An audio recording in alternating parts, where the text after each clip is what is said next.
నమస్కారం. నా పేరు కాశన్న యాదవ్, ఉమ్మడి మామనాడు జిల్లా యాదవ్ మహాసభ అధ్యక్షుడిని. కేసీఆర్ గారు తడి బట్టలతో స్నానం చేసి జూబిలీహిల్స్ పెద్దమ్మ మీద ప్రమాణం చేసి నేను చిన్న శ్రీశైలం యాదవ్ దగ్గర అనా పైసా రూపాయి తీసుకోలేదని తెలపాలి. నీ పార్టీకి గతి లేని నాడు, నీకు మతి లేని నాడు మా యొక్క చిన్న శ్రీశైలం యాదవ్ అన్న ప్రచార రథం ఇచ్చాడని మా రాజా యాదవ్ గారు మాజీ బీఆర్ఎస్ నాయకుడు చెప్పాడు.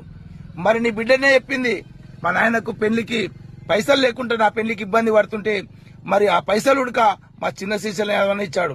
నువ్వు రౌడీ సీటర్ అనే మాటను ఎంకికి తీసుకోకపోతే గ్రామాలలో నిన్నందరూ ఉడక యాదవులు బీసీలు నిన్ను తరుముతారు. ఎందుకంటే బీసీలు రాజకీయంగా ఎదిగొద్దా, యాదవులు రాజకీయంగా ఎదిగొద్దా. కాబట్టి తెలంగాణలో ఉండే యాదవులారా ఒక్కసారి ఆలోచించండి, బీసీలారా ఆలోచించండి. కేసీఆర్ మనకు ఎన్నటికైనా మోసం కాబట్టి జూబ్లీహిల్స్ లో మన యొక్క నవీన్ యాదవ్ ని గెలిపించుకొని కేసీఆర్ కు దిమ్మ తిరిగే విధంగా తీర్పిచ్చి మన యొక్క బీసీల ఐక్యతను చాటాలని ఈ వీడియో ద్వారా తెలియజేస్తున్నాను. జై హింద్, జై యాదవ్, జై జై బీసీ.